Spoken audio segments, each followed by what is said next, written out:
Time to toot your own horn. I told you. Okay, let's go with the I told you so. Apology day coming. Okay. I heard a little bit of the apology. Wasn't enough, though. It wasn't enough. My man, Jimmie Ward. My man, Jimmie Ward. All right, here we go. Let's do it. Jimmie Ward. I apologize. I said Jimmie Ward is not a playmaker. I said that while he's a solid player and a smart player and a coach's favorite, that he simply doesn't make a big enough impact to justify the contract that he got. And the fact that he got that contract is why other impact players aren't on the team. And I was hard on him. You know what? Your point was always that it's not that he's not an impact player. It's how he's used. It's how he's used. And that's bared out throughout the season.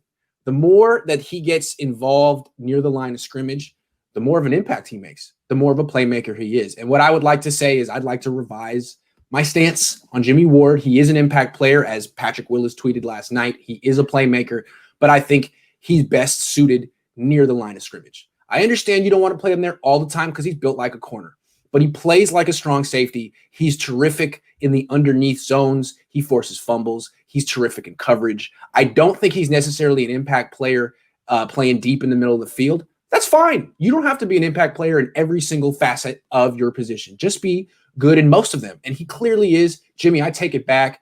You're an asset to this team. And It's a good thing that they're going to have you next year and into the future. Good. I'm glad they kept it. I very much appreciate this apology. I was thinking apology made day more to me than Jimmie Ward. But I mean, if you want to apologize. I apologize to you, Vish. You've been trying to tell me. And I've been real stubborn about it. And look, Jimmie Ward was, if not the player of the game, the co-player of the game. And the person I've been trying to get to replace Jimmie Ward was really the only player on the defense who made a big mistake in that game. The only one. Two. So, all right. First, let's talk Jimmie Ward. First, Grant, I appreciate that a lot. It's real big of you to do that, and I forgive you. I really do. I forgive you. You have my forgiveness. Thank you.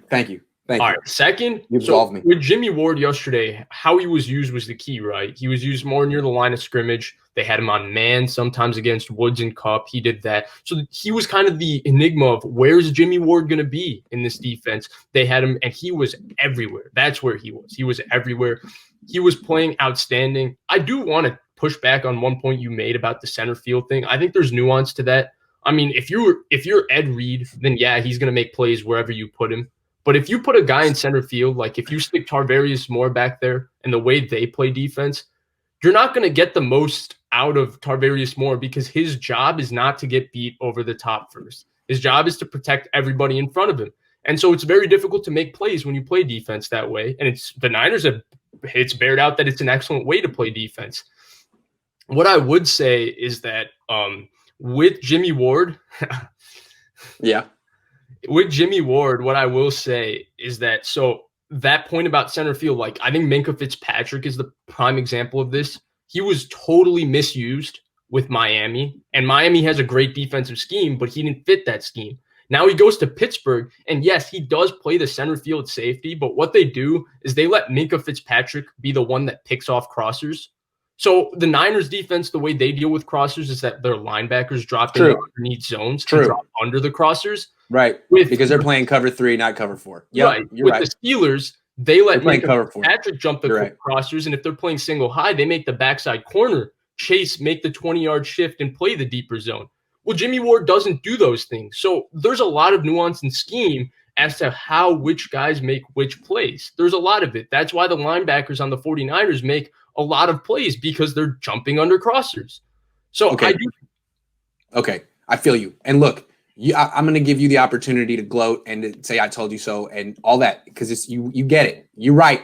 All I'm saying is Jimmie Ward's been in the league a long, long time, and he had a really good game yesterday. Let's see him do it again. Before we crown him, he's been in the league a long time. Let's see him keep it going because I think he can. I'd like to see him keep it going. I don't want this to be a one-off. The way he was used yesterday, I have no doubt. He's going to be used the way he was used yesterday because Tartt's not coming back for a while. If the Niners make the playoffs, he might. But that's a topic for later in the show.